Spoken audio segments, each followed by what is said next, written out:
Good morning, ladies and gentlemen. Welcome to this page. I'm so excited to be sharing with you guys today.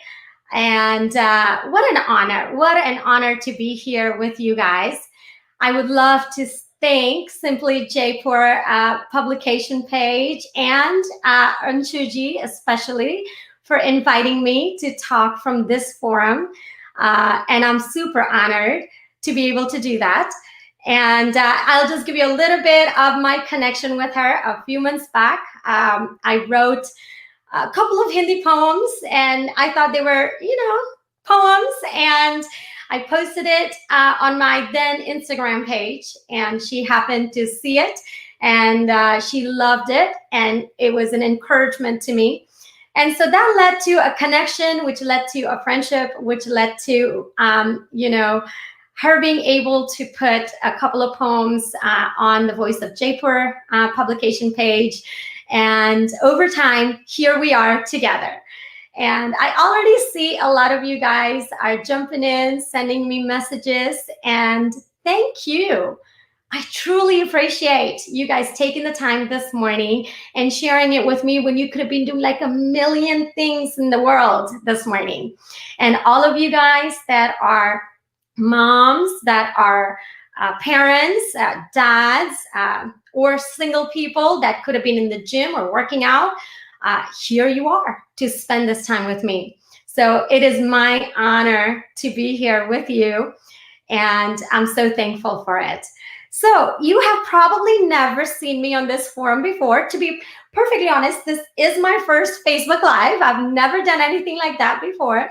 And I have done Instagram lives or other lives, but I'll tell you, I'm used to saying hello to a lot of people.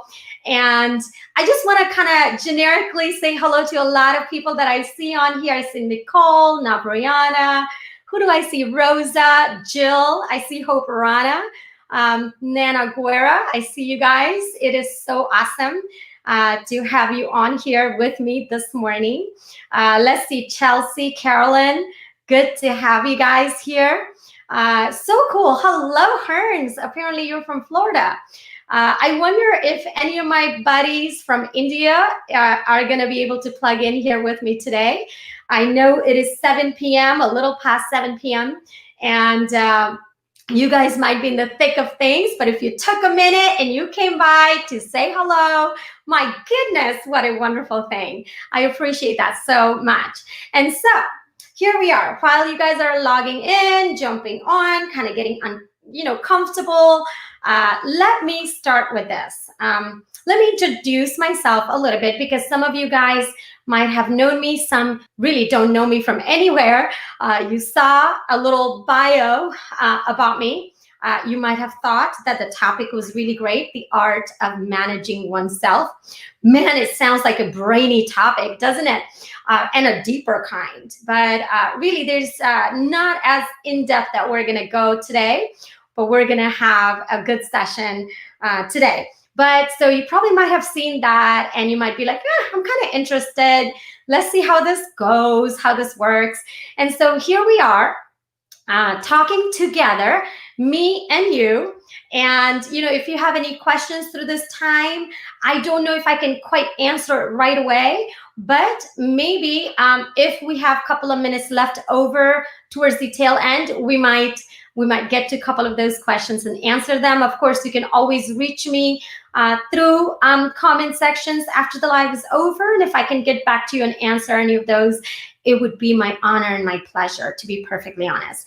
Okay, so a little background about me, and I'm not going to go into a detailed story about me, but I think it is important to know people's backgrounds so you can understand the perspective that they are coming from. And so let me start with this. I am Sejal Gala. I am from United States. I was born in India. I was born in Bihar, and I grew up as a Gujarati person. If you're from India, you can, you probably know this. Different parts of India have different languages. And so I grew up in Bihar, and then, in Bihar. And then at 15 years of age, I came to America. And so I came with my parents, had a very atypical American immigrant life. here in America, which is of struggle of establishing oneself in another country. Without going into tons of details, we were brought in, and thankfully we had great family support, and we were able to be able to stay at my aunt's house, and I appreciate all of that. Thanks, because that was a good footing to start off with. And ultimately, we moved into an apartment of our own and started our immigrant American life. Right? My parents working in car subsidiary factories and various jobs as such, me starting my work in a fast food restaurant, and with limited resources, limited opportunities, finishing my high school here and then ending up in college. And so, in quintessentially, the cliche that you hear is it was a life full of struggle. It was uphill both ways. Okay. And I know it sounds like, oh yeah, but it truly is. It's to deroot yourself from one country and establish yourself in another country takes a lot of courage, a lot of gut, and a lot of resilience. So I came to this country knowing that my parents had uprooted themselves and moved to America, and that I was going to take that opportunity and make something happen of myself. And so I came with this, in deep desire to want to succeed, to want to do everything I possibly can, because I did come to the land of opportunity, and my parents paid a big price for it. And so there it was, here we are, of course, both parents working, sometimes overtime, and they did their best to provide for the three of us. We're three siblings. And then I went to college. My dad was like, if you can't get scholarships or whatever, financial aid, well, guess what? I don't have a ton of money to support you through, so you're going to have to work hard. And boy, did we work hard. Now, that was not too hard for an Indian person, because we are like kind of studious, growing up in India. And so that's where I was, and I kind of put myself into it. And here we were back at college, and I didn't go to the most prestigious college, but I went to a very good college. And I started studying there. And my goal was to become a doctor. But over time, I started to realize that, there's more to life, and there has to be more to life. And I started to see this pattern of things in people's life. I saw people working a 40-year job and making, this daily routine over time. And yes, they had higher education, higher degree, but, providing food, water, shelter, and resources for your family really does require a lot of work. And so I saw that pattern happening in my mind. I was thinking there has to be something more than this. And so given that, through that time, I met my husband. I started a business of my own, a small little, revenue sharing industry, business of my own with schooling. And I met my husband at a conference, and we found that we had similar goals and dreams. And so we got together, we married, and I left school to pursue a business opportunity with him. So you know what, guys? I don't have a formal degree. Here I am, Sejal Gala, apparently doing okay in the world, but with no formal degree. Okay, I want you to remember this, because any one thing does not define you. Okay, so there it was. So my husband and I, 22 and 24, put our 100% effort into our full-time business opportunity. And that was tough as well, because we had tight budget, limited resources, but we gave it all because we knew what we were building. Now, when I quit school, it didn't quite go down too well with my family. I don't think that they liked it. They saw my potential. I was great at studying. I was a great student, and I think there's a little bit of disappointment that happens, and that's okay. But intuitively, I knew where I was going. Why, guys? Because the vision that you have been given, it is not the same for everybody. Those that do not have your vision cannot understand your decisions. Okay, so understand that something. So I loved the fact that inside my heart, my spirit, I realized that this is the path that I need to take. And despite all the obstacles, despite all the disappointments, I stuck with it. Okay, so that was that. And then my husband and I, through all these hardships and financial issues, built a business team. And I wanted to set myself up financially. And together we made this decision of wanting to kind of delay having children and starting a family to financially set ourselves up and be secure in it. financial, a little bit more stable. And so that took us about 6-8 years. And then we had my firstborn, Ishan. And he was a joy. He was delight of my heart. First time, those of you that are parents, when your first baby's born and how you feel when you hold them in your hands, and they're just this precious little things. And you're like, wow, this is amazing. So he was born to us, and my world was full of joy. And little did we know, I was 29. I think my husband was 31, and my first child. And in 14 months, he got diagnosed with a rare and very deadly cancer called neuroblastoma. And that's when we left everything and we moved on to New York City to go take care of him, to provide treatment for him, one of the best in the nations at that point. And so we went there, and we were there for 9 months. And that was the hardest time of my life, because, no parent expects that their children is going to fight something this deadly and possibly not be with them. And you know what, you guys, it's highly unnatural for you to see your children pass away in front of your eyes. It's highly unnatural to even think about it. No parents want this. And my husband and I certainly never wish it for the people, anywhere in the world to have to go through something like that. But he didn't make it. And at 2 years of age, he passed away. And you know what? That turned my husband's life upside down. It was the darkest times of our life. And any struggles that we had faced before it seemed so little compared to that.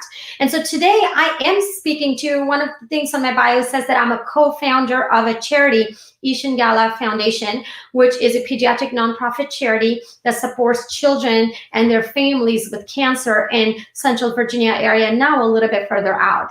And so we started that 5 days after he passed away, and thank God my husband had the strength, because as a mom, you guys, I did not have the strength to go through this, to start a pediatric charity, but he did. And you know what? It's 11, 12 years down the road now. It is doing fantastically beautiful. We've been able to do so many things for our family. And so what I realized is that, even in the times of tough moments, there is an opportunity when you must go through the pain to go through the pain. You must go through the pain to go through the pain. And every opportunity in your life presents an option, whether you succumb to that opportunity or that circumstance, or you rise from it and you be victorious over it, and then you create impact from it. And for Mike and I, it is not by ourselves. First of all, I should have said this in the beginning, that our story is a story of God working through our lives, and we are both believers in God. And I just want to put it out there, whatever your affiliation might be, whatever you believe, that is great. But this is part of some things that I believe. And, through his help, of course, and a lot of people around us, good support, good family support, good friendship support, we were able to stand up again, move things forward. Now I have 2 children, and, a 9-year-old boy and a 5-year-old boy, and they are just a blessing. And you know what's amazing, guys? My one child was lost, one boy was lost, but God gave me 2 more extremely wonderful, delightful, just joy to my heart children. And I'm so thankful for it. So my story, my test became my testimony. And I just wanted to share this with you, because when people hear the story, they're always asking me, like, Sage, how do you manage yourself through something like this? Right? And I want to start with this. I want you to understand, today I'm taking time to talk about how to manage yourself, how to manage oneself. I'm not talking about how to lead oneself, because that's 2 different things. Leading oneself is different from managing oneself. And so here we're going to talk about managing yourself. And so I just went back into my life and I reflected on some of the things that really helped me. And this is just the perspective that I can bring to the table. So here's a few points, 6 points that I wrote down that helped me. Okay, so I'm going to go through it real quick, and then I will go through one at a time. Okay, so number 1, knowing who you are. Okay, number 2, knowing what you want and why you want it. Number 3, setting priorities. Number 4, making boundaries.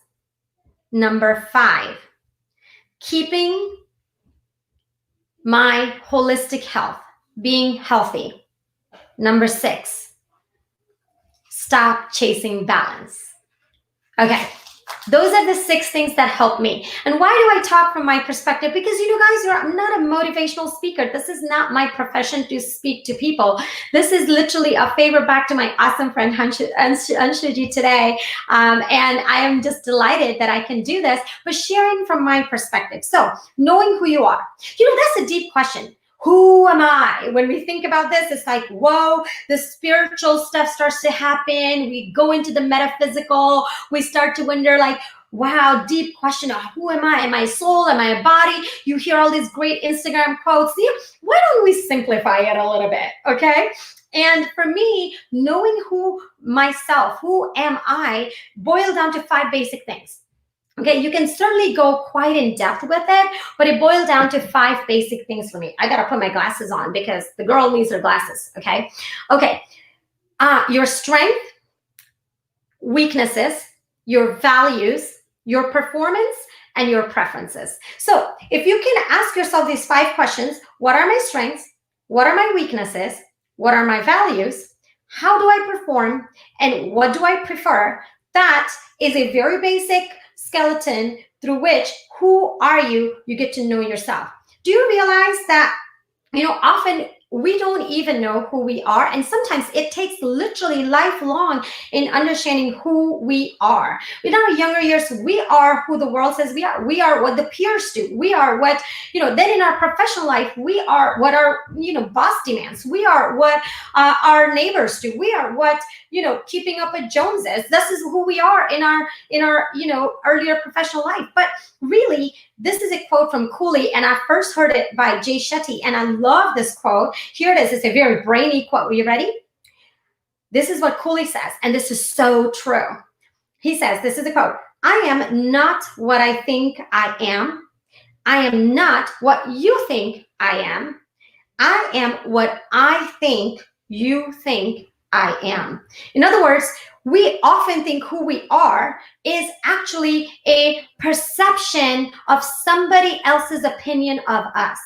And what I would like is for you to go back and answer yourself in 5 of these basic questions and say, who am I? What is my strength, weakness, values, performance, and preferences?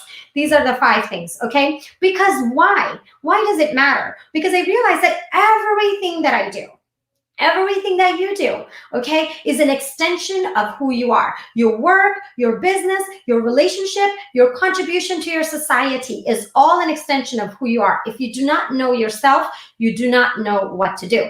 Second thing, what you want to do and why you want to do it. This is so important because, when I was growing up, I wish, and today too, I challenge all of you guys, whether you're here in any other country listening to this, ask yourself this question. Don't you think that somebody would have said something like, I would rather have somebody ask me how, instead of saying, what do you want to do when you grow up, asking me, how do you want to live when you grow up? Because we take our professions and we make that a huge part of our identity. Instead, let's ask ourselves, how do I want to live? And in that, you will find your passions, you will find your purpose, you'll find, your desires that you have, you'll find whatever pleases your heart, brings you joy. And then you might find the areas of work in which you can match your purpose and your passion together. And so for me, a lot of times we don't know what we want because we live the society's evaluation of us, right? But second thing is, once you know what is the most important, more than what, it is why. Because if you know, well, I want this, but if you do not know why you want it, then guess what? The first storm that hits you, you're going to crumble and fall. And that is so true, because you do not know what is your, your emotional burning desire that keeps you lit on the inside. And this is a thing that you have to ask yourself, a why. A why cannot be based on what the world expects you to do. It has to be based on what do you want and how do you want it to happen in your life. Why do you want something? For me, it was to earn to support my family, or your passion, or fame, recognition, respect, maybe leaving a legacy, maybe contributing to the society. Why do you want? What do you want? Asking that to myself. Third, prioritizing what you want. Now, did you realize that this is sequential? If you don't know who you are, and if you don't know why you want what you want, then it is hard to prioritize what you want. Therefore, you keep going in circles all the time, okay? For me, my overall priority, for example, is God, it is family, health, and business. This is the 4 basic categories in which I prioritize my life. But why do we want to prioritize things in our life? Because it keeps you from being overwhelmed by the many things that life demands from us. That's why we want to prioritize things. But mostly, here's what happens. Priorities, it reduces chaos in your life. When you set priorities, it reduces chaos in your life.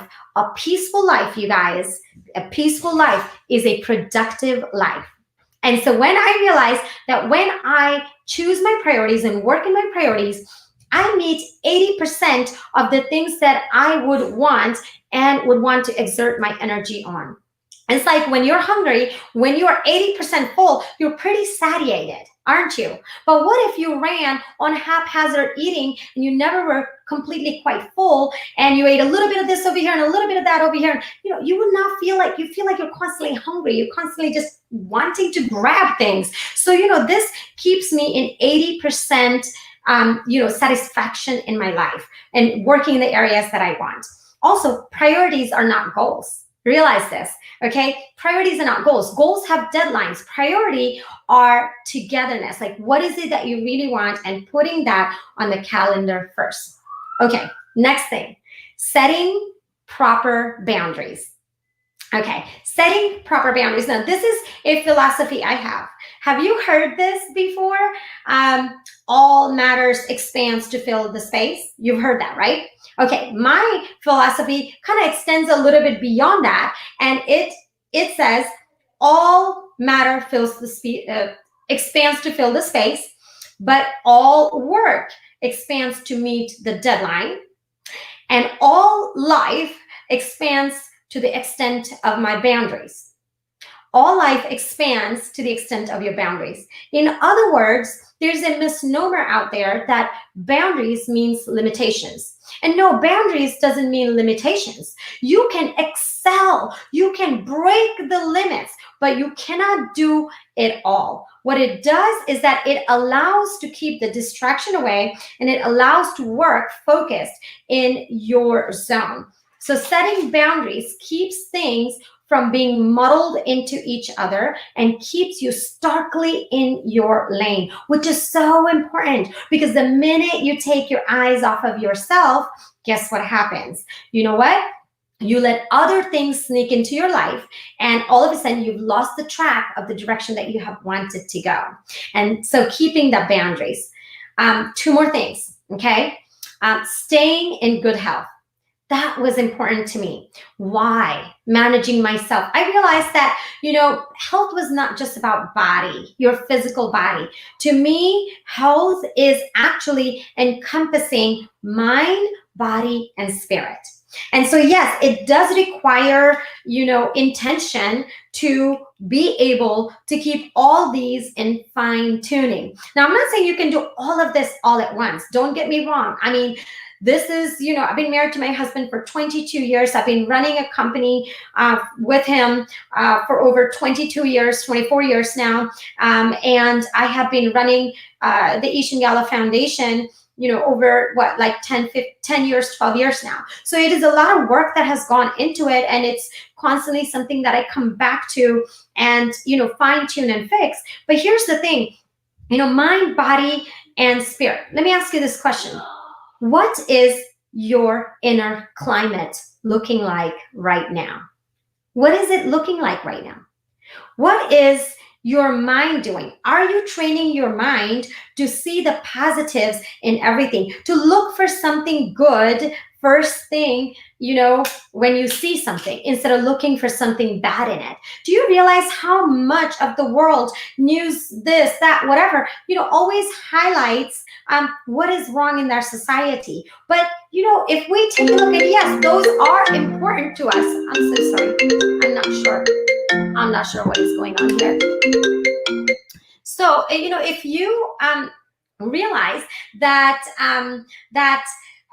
there's so many opportunities to see the bad in the world, but if we concentrate on also seeing the good in the world along with the bad in the world, our perspective of worldview changes.